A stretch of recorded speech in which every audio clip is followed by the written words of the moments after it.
નમસ્કાર અને આપનું સ્વાગત છે. આજે આપણે ઇતિહાસના એક એવા વળાંક પર ઊંડાણપૂર્વક વાત કરવાના છીએ જેણે આમ કહીએ તો આવનારા 100 વર્ષ માટે દુનિયાનો નકશો અને નિયમો બધું જ બદલી નાખ્યું. હા, આપણી પાસે જે સ્ત્રોતો છે એ એક મહાયુદ્ધના અંત અને બીજાની શરૂઆતના તોફાની સમયગાળાની વાત કરે છે. બિલકુલ. આપણો વિષય છે નૂતન વિશ્વ તરફ પ્રયાણ.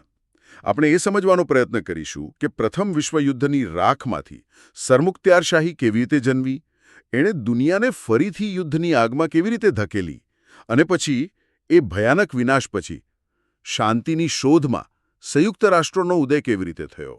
અને આપણો હેતુ અહીં માત્ર તારીખો કે ઘટનાઓ ગણાવવાનો નથી. આપણે એ સમજવાની કોશિશ કરીશું કે કઈ માનસિકતા હતી, કયો ડર હતો અને કઈ મહત્વાકાંક્ષા હતી જેણે લાખો લોકોને એકબીજાના દુશ્મન બનાવી દીધા. સાચી વાત. આ માત્ર ઇતિહાસ નથી, આ તો માનવ સ્વભાવ અને સત્તાની રાજનીતિનું એક શક્તિશાળી વિશ્લેષણ છે. તો ચાલો શરૂ કરીએ એ સમયથી જ્યારે પ્રથમ વિશ્વયુદ્ધના ઢોલ તો શાંત થઈ ગયા હતા, પણ લોકોના મનમાં અશાંતિનો ઘૂંઘાટ વધી રહ્યો હતો. બરાબર. યુદ્ધ પછી યુરોપની હાલત ખરેખર ખરાબ હતી.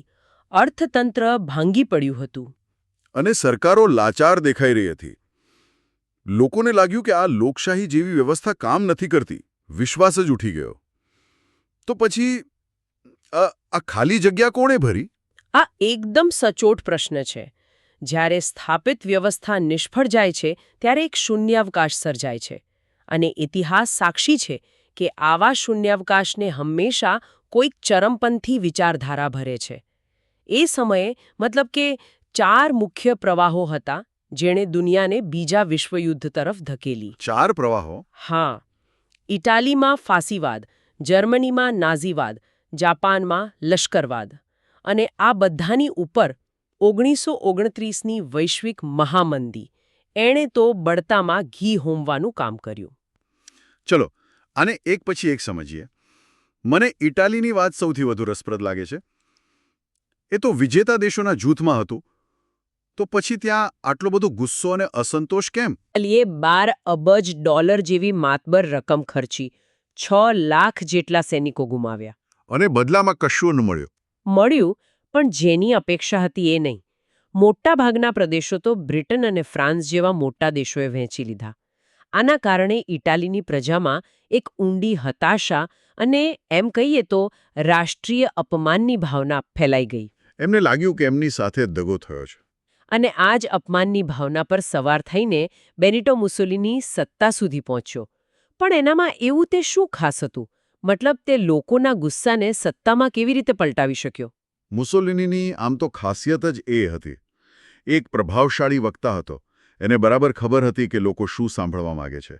લોકોની નાળ પારખતા આવડતી હતી. હા, અને એણે લોકોને એક સપનું બતાવ્યું. બિલકુલ. ઇટાલીના પ્રાચીન રોમન સામ્રાજ્યના ગૌરવને ફરીથી જીવંત કરવાનું સપનું.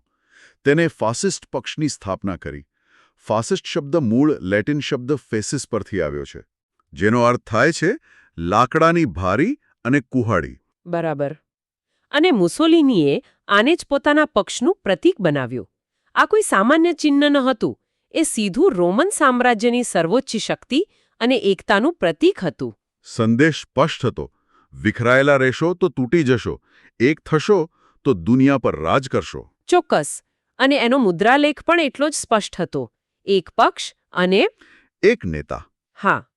અને તેના સ્વયંસેવકો જેઓ કાળા શર્ટ પહેરતા, એમણે ડર અને અરાજકતાનો માહોલ ઊભો કરીને સત્તા કબજે કરવામાં મદદ કરી. અને સત્તા પર આવતા જ એની સામ્રાજ્યવાદી નીતિઓ દેખાવા લાગી. તરત જ તેણે ભૂમધ્ય સમુદ્રમાં ઇટાલીનો પ્રભાવ વધારવાનું શરૂ કર્યું. તુર્કી પાસેથી રોઝ અને ડોડિકાનેસ ટાપુઓ છીનવી લીધા. 1924 સુધીમાં તો તેણે અલ્બેનિયા, એબિસિનિયા અને ફ્યુમ બંદર જેવા વિસ્તારો પર કબજો જમાવી દીધો. અને રાષ્ટ્રસંઘ એ કંઈ ન કરી શક્યું? રાષ્ટ્રસંઘે રોકવાનો પ્રયત્ન કર્યો, પણ મુસોલિનીએ રાષ્ટ્રસંઘને છોડી દીધું અને હિટલરના જર્મની અને જાપાન સાથે હાથ મિલાવીને રોમ, બર્લિન, ટોક્યો ધરી બનાવી. એટલે કે ઇટાલી હવે ખુલ્લેઆમ યુદ્ધના માર્ગે હતું. ઇટાલીમાં રાષ્ટ્રીય અપમાનની જે આગ ભડકી રહી હતી તેવી જ, પણ કદાચ તેનાથી પણ વધુ ભયાનક આગ જર્મનીમાં સળગી રહી હતી. અને કારણ એક જ હતું. વર્સેલ્સની સંધિ. હા, જર્મનીની કહાણી તો અપમાન અને બદલાની ભાવનાનું સૌથી મોટું ઉદાહરણ છે. પ્રથમ વિશ્વયુદ્ધમાં હાર પછી જર્મની પર વર્સેલ્સની સંધિ લાદવામાં આવી, જે એટલી કઠોર અને અપમાનજનક હતી કે ઘણા ઇતિહાસકારો એને શાંતિ સંધિ જ નથી ગણતા. એને 20 વર્ષનો યુદ્ધ વિરામ કહે છે. બરાબર. જર્મનીને યુદ્ધ માટે સંપૂર્ણ જવાબદાર ઠેરવવામાં આવ્યો. એની સેના ખતમ કરી દેવાઈ, એના ઉદ્યોગોથી સમૃદ્ધ રૂહર જેવા પ્રદેશો છીનવી લેવાયા અને ઉપરથી 6.5 અબજ પાઉન્ડનો તોતિંગ યુદ્ધદંડ. પણ કેટલેક વિશ્લેષકો એવું પણ કહે છે કે સંધિ એટલી પણ કઠોર નહોતી. મતલબ કે જર્મનીની આંતરિક સમસ્યાઓ પણ હતી. આ દલીલમાં કેટલો દમ છે? આ એક મહત્વનો મુદ્દો છે. એ સાચું છે કે જર્મનીની આંતરિક સમસ્યાઓ પણ હતી, પણ રાજકારણમાં સત્ય કરતાં લોકોની ભાવના વધુ મહત્વની હોય છે, ખરું ને? હા, એ તો છે. જર્મનીની પ્રજાને લાગ્યું કે એમની પીઠમાં ખંજર ભોંકવામાં આવ્યું છે અને આ જ હતાશા અને ક્રોધના વાતાવરણમાંથી એડોલ્ફ હિટલરનો ઉદય થયો. તે રાષ્ટ્રીય સમાજવાદી જર્મન કામદાર પક્ષ એટલે કે નાઝી પક્ષમાં જોડાયો અને પોતાની વક્તૃત્વ શૈલીથી તેનો સર્વેસર્વા બની ગયો. અને એણે પણ એક જ સપનું બતાવ્યું: વર્સેલ્સના અપમાનનો બદલો અને એક શુદ્ધ આર્યન જર્મન સામ્રાજ્ય. બિલકુલ. અને જર્મન પ્રજાએ તેને ફ્યુરર એટલે કે તારણહાર તરીકે સ્વીકારી લીધો. નાઝી પક્ષના પ્રતીકો પણ ભૂરા રંગનો ગણવેશ, ખભા પર લાલ પટ્ટી અને એના પર સ્વસ્તિક ખૂબ જ શક્તિશાળી હતા. હા, અને નાઝીવાદનું સૌથી ભયાનક પાસું તેની વિચારધારા હતી. એ માત્ર રાજકીય સત્તા નહોતી, એ એક વંશીય શુદ્ધિકરણનું અભિયાન હતું. હિટલર માનતો હતો કે જર્મન જાતિ સર્વોચ્ચ છે અને યહૂદીઓ, જીપ્સીઓ અને માનસિક રીતે અક્ષમ લોકો જેવી અશુદ્ધ જાતિઓનો નાશ કરવો જરૂરી છે. અને આ વિચારધારાએ હોલોકાસ્ટને જન્મ આપ્યો, ઇતિહાસનો સૌથી મોટો અને સૌથી વ્યવસ્થિત નરસંહાર. જેમાં 60 લાખથી વધુ યહૂદીઓને મોતને ઘાટ ઉતારી દેવામાં આવ્યા. એ ખરેખર કલ્પના બહારની ક્રૂરતા હતી. યુરોપમાં આ બધું ચાલી રહ્યું હતું ત્યારે એશિયામાં જાપાન પણ સામ્રાજ્યવાદી માર્ગે આગળ વધી રહ્યું હતું. શું ત્યાં પણ કારણો યુરોપ જેવા જ હતા? ઘણા અંશે હા. જાપાન પણ પશ્ચિમી દેશોથી નારાજ હતું. એક તો વર્સેલ્સની સંધિમાં તેને જે જોઈતું હતું તે ન મળ્યું. પછી પેલી 1921-22ની વોશિંગ્ટન પરિષદમાં એના નૌકાદળનું કદ અમેરિકા અને બ્રિટનની સરખામણીમાં માત્ર 35% સુધી સીમિત કરી દીધું. એટલે જાપાનને પણ પોતાનું અપમાન લાગ્યું કે પશ્ચિમી શક્તિઓ એને આગળ વધવા દેવા નથી માંગતી. બરાબર. આનાથી જાપાનના લશ્કરમાં ઉગ્ર રાષ્ટ્રવાદ ફેલાયો અને પછી તો ત્યાં પણ લશ્કરે રાજનીતિ પર કબજો જમાવી દીધો. અને ચૂંટણીઓમાં લશ્કરી શાસનની તરફેણ કરતા પક્ષો જીતવા લાગ્યા? હા, અને પછી જાપાને વિસ્તારવાદની નીતિ અપનાવી. 1932માં તેણે ચીનના મંચુરિયા પ્રાંત પર હુમલો કરી ત્યાં પોતાની કઠપૂતલી મંચુકો સરકાર સ્થાપી. ત્યારબાદ કોરિયા, મંગોલિયા અને ચીનના અન્ય ભાગો પર પણ કબજો કર્યો. અને તે સમયના શહેનશાહ હિરોહિટોએ પણ આ લશ્કરી નીતિને સમર્થન આપ્યું. હા, 1936માં ગાદી આવેલા શહેનશાહ હિરોહિટોએ આ પ્રવૃત્તિઓને ઉત્તેજન આપ્યું. અને ઇટાલી જર્મનીની જેમ જાપાને પણ 1933માં રાષ્ટ્રસંઘમાંથી છેડો ફાડી નાખ્યો. એટલે કે 3 અલગ અલગ ખંડોમાં 3 દેશો એક જ પ્રકારની આક્રમક નીતિ અપનાવી રહ્યા હતા. અને આ રાજકીય અસ્થિરતા વચ્ચે એક વૈશ્વિક આર્થિક વાવાઝોડું આવ્યું. હા, અને એ હતું 1929-32ની વૈશ્વિક મહામંદી. એની શરૂઆત થઈ 24 ઓક્ટોબર 1929ના રોજ અમેરિકાના વોલ સ્ટ્રીટ શેર બજારના કડાકાથી. પણ એની અસર આખી દુનિયામાં ફેલાઈ. વિશ્વનો વ્યાપાર ઘટીને અડધો થઈ ગયો. લાખો લોકો બેરોજગાર થઈ ગયા. બિલકુલ. અને આ ભયંકર આર્થિક સંકટે લોકોનો લોકશાહી સરકારો પરથી રહ્યોસયો વિશ્વાસ પણ ઉઠાડી દીધો. લોકોને લાગ્યું કે લોકશાહી તેમની સમસ્યાઓ હલ કરી શકતી નથી અને તેમને હિટલર અને મુસોલિની જેવા મજબૂત નેતાઓની જરૂર છે. તો આ બધા કારણોને એકસાથે જોઈએ તો એક વાત સ્પષ્ટ થાય છે. આ બધું એક ઊંડા અવિશ્વાસ અને અપમાનની ભાવનામાંથી જન્મ્યું હતું. દરેક દેશ પોતાની સુરક્ષા માટે જે પગલાં લેતો એ જ બીજા દેશ માટે ખતરો બનતો. તમે બિલકુલ સાચું તારણ કાઢ્યું. દ્વિતીય વિશ્વયુદ્ધના પરિબળોને આપણે થોડા વધુ વ્યવસ્થિત રીતે જોઈએ તો પહેલું હતું આ ઉગ્ર રાષ્ટ્રવાદ. બીજું હતું જૂથબંધીઓ. દુનિયા સ્પષ્ટપણે 2 છાવણીમાં વહેંચાઈ ગઈ.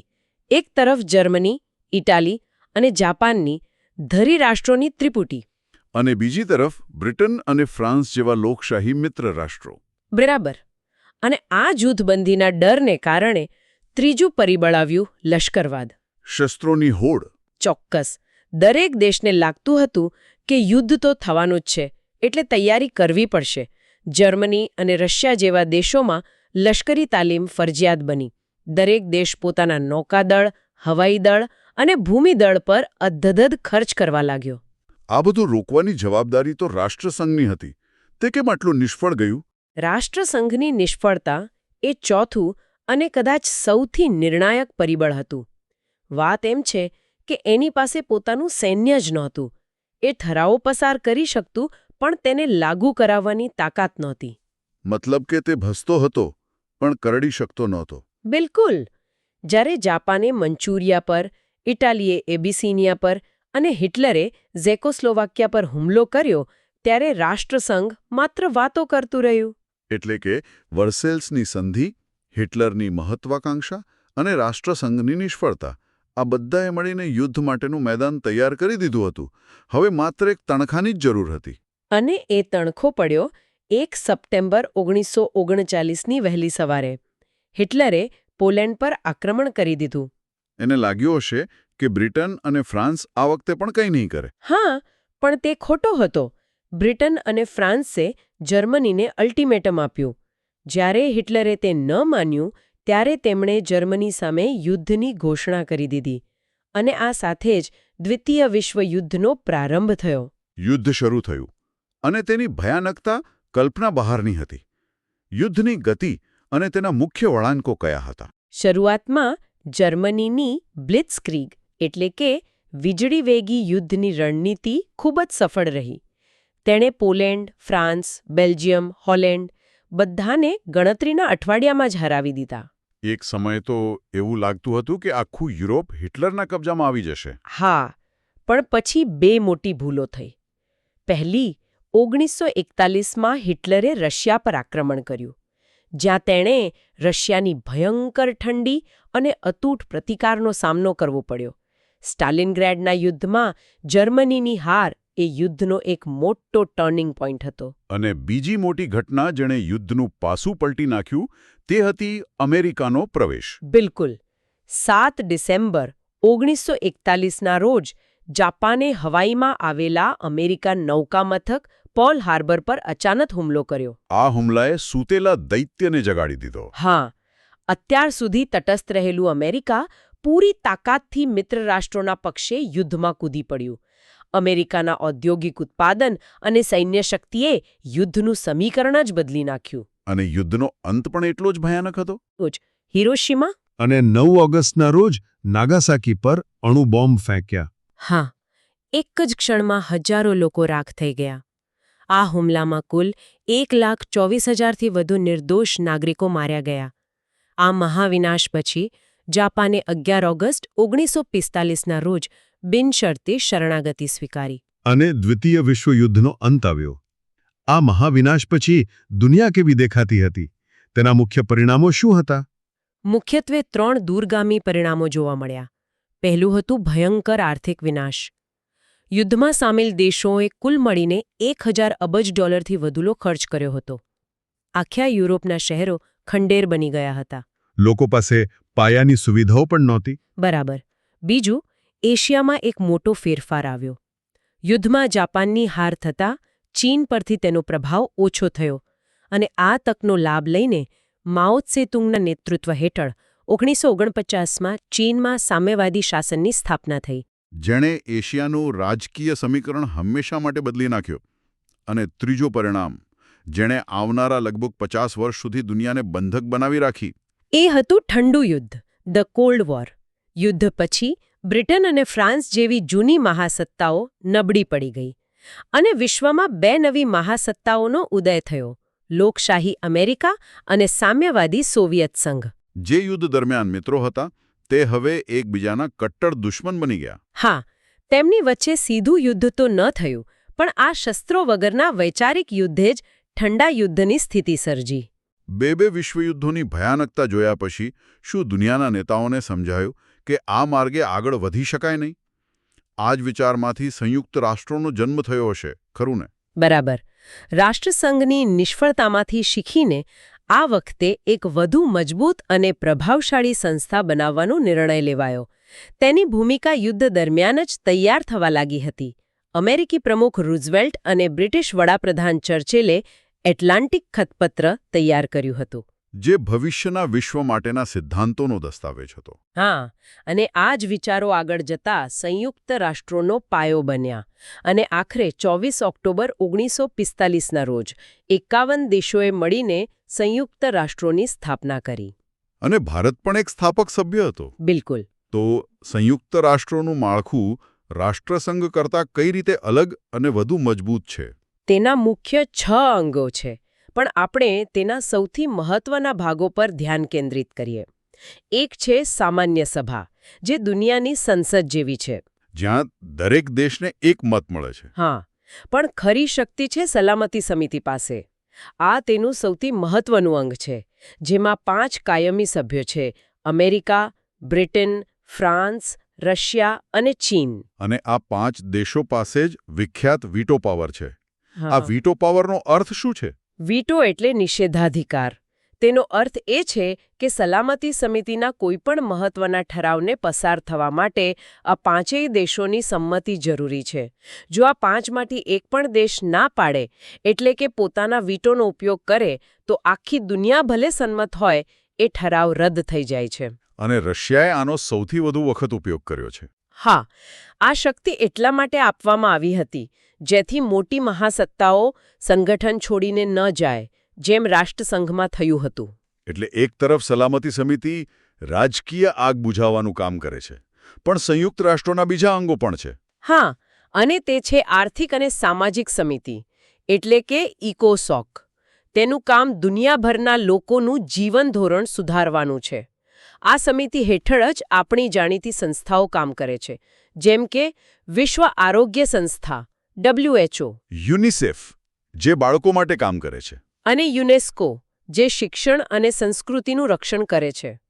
આ સિવાય નેધરલેન્ડના હેગ શહેરમાં આંતરરાષ્ટ્રીય અદાલત છે અને ન્યૂયોર્કમાં સચિવાલય. આમ આપણે પ્રથમ વિશ્વયુદ્ધ પછીની હતાશાથી શરૂ કરીને સરમુખત્યારશાહીના ઉદય, દ્વિતીય વિશ્વયુદ્ધના મહાવિનાશ અને અંતે સંયુક્ત રાષ્ટ્રોની સ્થાપના સુધીની એક લાંબી સફર કરી. આખો ઘટનાક્રમ એ વાતનો પુરાવો છે કે માનવતા ભૂલોમાંથી શીખીને વધુ સારી વ્યવસ્થા બનાવવાનો પ્રયત્ન સતત કરતી રહે છે. બિલકુલ. અને આ ચર્ચાના અંતે એક વિચારવા જેવો પ્રશ્ન ઉદ્ભવે છે. સંયુક્ત રાષ્ટ્રોની રચના ભવિષ્યના યુદ્ધો રોકવા માટે થઈ હતી. એના માટે સલામતી સમિતિમાં 5 દેશોને વીટો જેવી અસાધારણ શક્તિ આપવામાં આવી. પણ આજનું વિશ્વ તો 1945 કરતાં ઘણું અલગ છે. એ જ સવાલ છે. આજના બદલાયેલા વિશ્વમાં જ્યારે ભારત, જર્મની, જાપાન જેવી નવી શક્તિઓ ઉભરી રહી છે, ત્યારે શું આ વીટો પાવર ખરેખર વૈશ્વિક શાંતિને પ્રોત્સાહન આપે છે? કે પછી તે માત્ર 1945ના શક્તિ સંતુલનને જાળવી રાખવાનું એક સાધન બની ગયું છે? શું હવે આ વ્યવસ્થા પર પુનર્વિચાર કરવાનો સમય નથી આવ્યો? આ પ્રશ્ન ખરેખર વિચારવા જેવો છે. સંયુક્ત રાષ્ટ્રોની સ્થાપનાના દાયકાઓ પછી પણ એટલો જ પ્રસ્તુત છે.